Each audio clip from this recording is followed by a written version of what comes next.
अहम डिस्कशन है कि अगर किसी मुसलमान फैमिली के ईसाई फैमिली के साथ अच्छे ताल्लुकात हों और ईसाई के बच्चे का मुसलमान गॉड पेरेंट बन सकता है कि नहीं?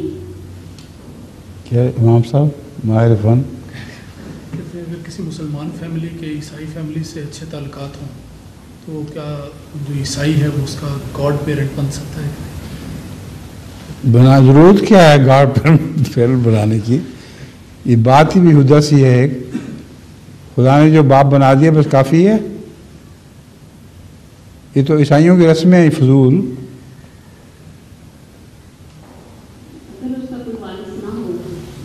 अगर उसका कोई वालिद ना हो तो किसका वालिद ना हो?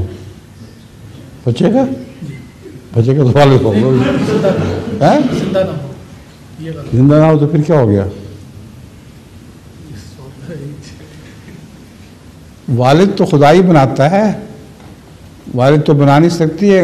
मगरबी दुनिया की रस्म है खाम खा बेहुदा। इसको फॉलो करने की ज़रूरत नहीं है।